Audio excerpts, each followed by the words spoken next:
Now listen carefully and answer questions 1 to 8. This is a great collection of books, isn't it? Very impressive. Who gave them to us? Apparently the donor was a book reviewer. There are a lot of books about sport. Here's one, My Life in Cricket. Well, that's certainly sports. Who's the author? Peter Adams. He also wrote Journeys Through Spain. Did he? Next one is Stephen Bow. He wrote Summer Barbecues, Cooking for Singles, Dinners by Candlelight. Anything else? No. Do you have anything by Pam Campbell? Wanderings in Greece, My Life in Russia, Travels in the Amazon, and Pam Campbell's Guide to a Successful Trip. Sounds like she got around. My next one is C. Ketzik. He has a list of books about football, the World Cup, Heroes of the World Cup, Playing with the Round Ball, Soccer for Everyone. That's enough.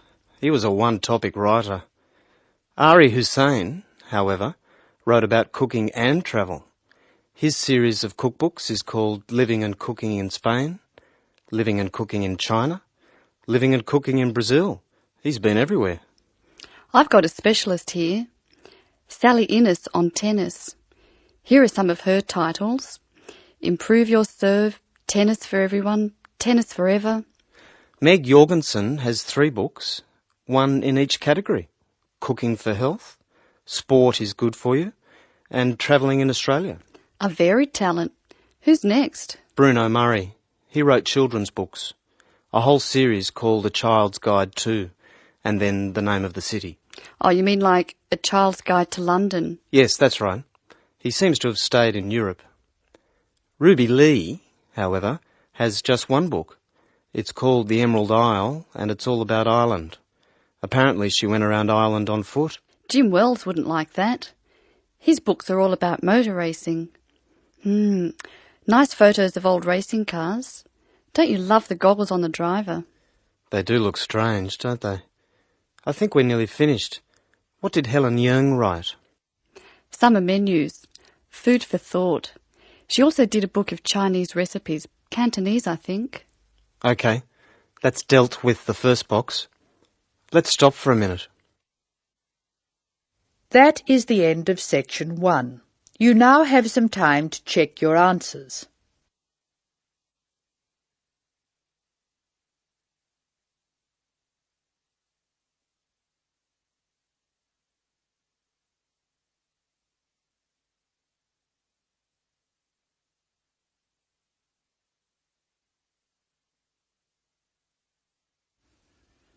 Now turn to section 2.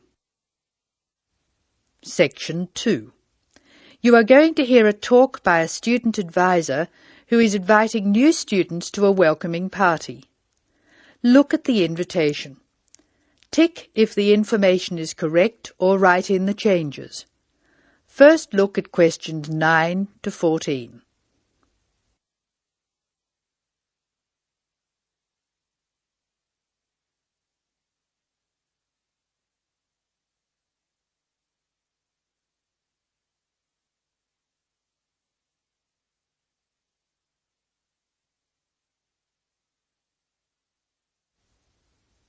As you listen to the first part of the talk, answer questions 9 to 14. Hello, my name is Dave Burns, and I'm here to tell you about the welcoming party we're having for new students. Unfortunately, the information on your invitation is inaccurate. We didn't have enough time to print new invitations, so I'll have to ask you to make changes. To start with, this isn't a welcoming lunch. It's a dance party. However, the next line is true. The party will be held at Blackwell House. Is everybody comfortable with that? The next line tells you when the party will be. Friday, June 15th at 8 p.m. But I have good news. The party will end at 11 p.m. As a result of this later end to the party, the bus will go later too. So it should read, free transport to the student hostel is available, leaving Blackwell House at 11:30. And of course, other students may attend, and all students must have their student ID card with them. I hope you can come to the welcoming party. It's a really good way to get to know other students and to learn what it's like to live in this city and to study here. Just one final change. Please let us know by Thursday if you can come. Now listen while Dave Burns gives instructions for students who are going to travel by car to the party. First look at questions 15 to 18.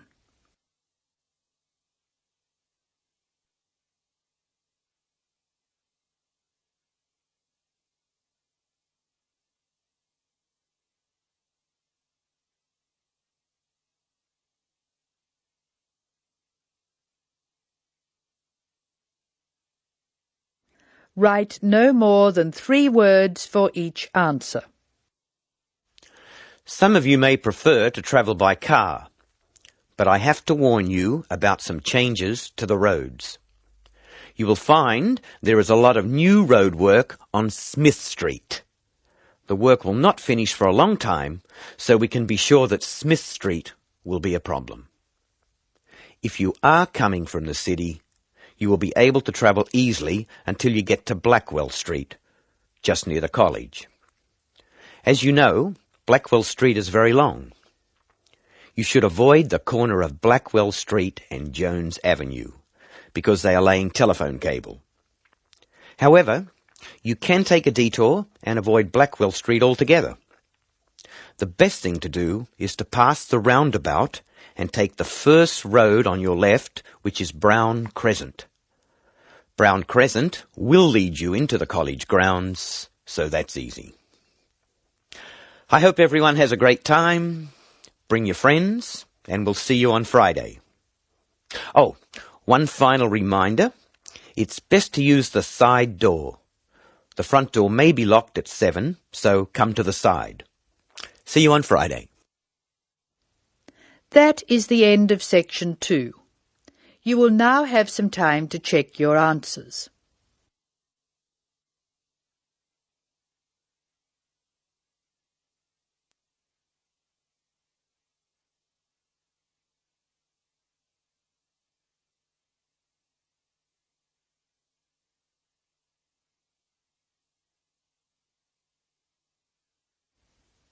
Now turn to section 3. Section 3.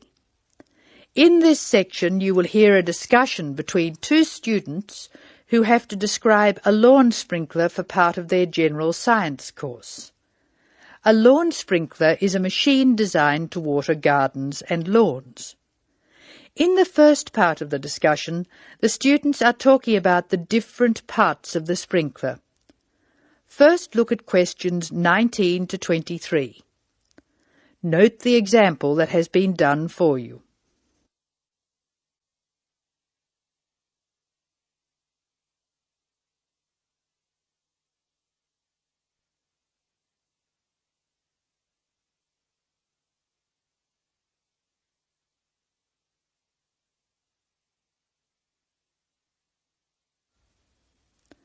Now listen to the conversation and label the parts of the sprinkler on the diagram. Choose from the box. There are more words in the box than you will need. Hello, Scott. I believe you're going to be my partner for this practical session. Have you got the model set up? Yes, it's right here. The instructions say we have to describe it first and label the diagram. I've started from where the water enters the machine. The water enters through a hose pipe and then it turns a water wheel. You can see where the wheel is marked by an arrow pointing upwards. It's called a water wheel because it's designed so the water will catch against the wheel. This action spins a series of gears. How are you going to describe the gears? There are 2 worm gears, one vertical and one horizontal. The horizontal worm gear drives a circular gear. That gear is connected to a crank which changes the motion. The crank is already labelled. Do you see the 2 white arrows? I see. Okay. The water has passed across the water wheel. Then what? Okay. Then you could say the water passes through the spray tube. Yes, I see. And the water is then spread over the lawn through holes at the top of the spray tube. How are you going to describe the base? How about this?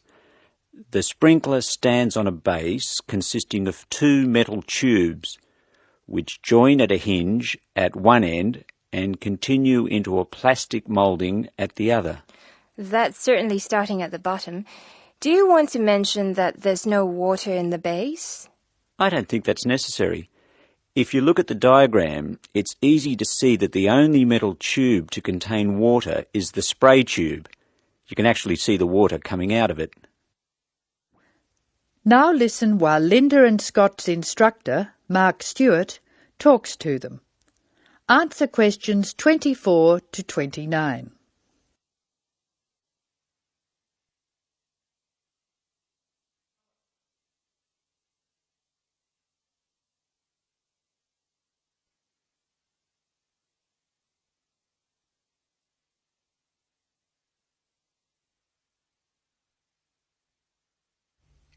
Hello, Scott, Linda. I'm glad I caught you before class. Did you know about the change in examination schedule? Change? Yes, the last day of examinations for your group will be December 2nd instead of November 29th. Is that definite? We were told they'd be on November 26th, and then there was a rumour they'd be on December the 1st. The schedule's gone to the printer. There can be no changes. It's definitely December 2nd. That's a relief. I'm going to the US on December the 4th. Are you one of the exchange students? Yeah. I'm really looking forward to studying there. Do you know if their general science courses are anything like ours? It's not very likely. Actually, all basic general science courses are fairly similar. You'll find you're behind in some things and ahead in others. I wouldn't worry too much about the course. You've been doing well on this one. Linda, have you finished your assignment yet? I'm nearly there. I should be able to give it to you on Monday. That's good. I can't let you have another extension. I was really grateful for the extra time you gave me. That was a really big assignment. Well, I'll expect it next week. Now, would you like to hear the details of the timetable? Oh, yes, please. I've just finished putting it on the notice board downstairs. Basically, you'll have 4 examinations. General Mechanics is in the morning of December 1st. Physics and Maths are on the afternoon of the same day. Communications and English are on the morning of December 2nd, and Earth Sciences in the afternoon. All over in 2 days. Yes. I'll miss teaching this class. You're all good at expressing your views, which makes for an interesting class. Some of the other first-year classes won't talk, and they're rather boring to teach. That is the end of Section 3. You will now have some time to check your answers.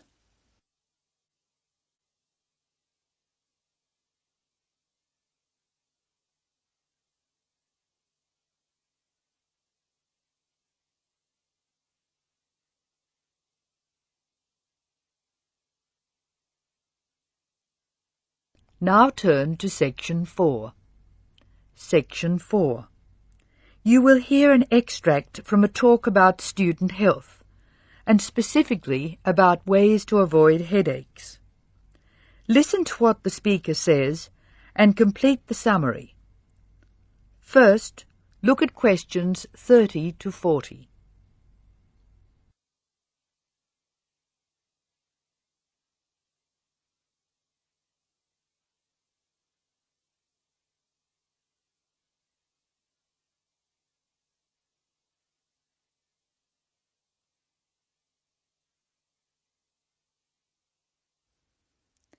As you listen to the talk, answer questions 30 to 40. Complete the summary. Use words from the box. There are more words in the box than you need. Some words may be used more than once. Hello, welcome to the Student Orientation Programme. Today's session is on health issues, and this talk is about headaches and how to avoid them. It may surprise you to hear that headaches are often caused by hunger. In fact, One study suggested that 70% of headaches are related to hunger, which makes it the principal cause. The advice is simple. Eat 3 meals a day and try to keep to a fairly regular schedule of meals. People associate noise with headaches, and for most of us, excessive noise creates the conditions for a headache. Very loud noise is unpleasant, and people usually remove themselves from it. Having said that, younger people tend to tolerate noise better than their elders, so I may be leaving noisy places far earlier than you. Just remember that exposure to too much noise may predispose you to a headache. Of course, we all associate headaches with studying. In fact, the headache probably doesn't come from the studying so much as from being tense. When we study hard, we often hunch over our work. Try raising your shoulders and tensing them, and now relax.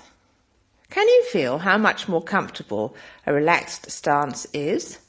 Another thing, it's very important to check that you are working in a good light.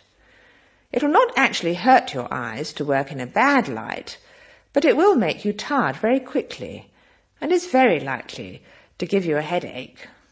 What's more, if you have the book flat on a desk in front of you, it will be harder to read, and you'll have to hold your head at an odd angle. It is wise to have a book rest, which raises the material you are reading 45 degrees to the desk. This will help reduce your chance of a headache. Try to relax before bed so that you will be relaxed when you try to sleep. A soak in a hot bath may be helpful. It's also important to really sleep when you go to bed. A good mattress is a wise investment for people who want to avoid headaches. This talk seems to keep coming back to tension. Tension may cause you to chew too forcefully, clench your jaw or grind your teeth, and this in turn may lead to headaches. It is very easy to say that you shouldn't grind your teeth, and very hard to stop, particularly if you grind your teeth in your sleep. Try to avoid situations which will make you tense, particularly just before bed. If you do compulsively grind your teeth in your sleep, ask your dentist about a soft mouth guard. In general, try to eat regular meals and avoid tense situations. Be sure you get plenty of exercise. Hopefully your headaches will be greatly reduced. One other thing I should point out, avoid smoky rooms and cars. Such places certainly encourage headaches, and the smoke may be doing you quite serious long-term damage. That is the end of section 4. Now you have some time to check your answers.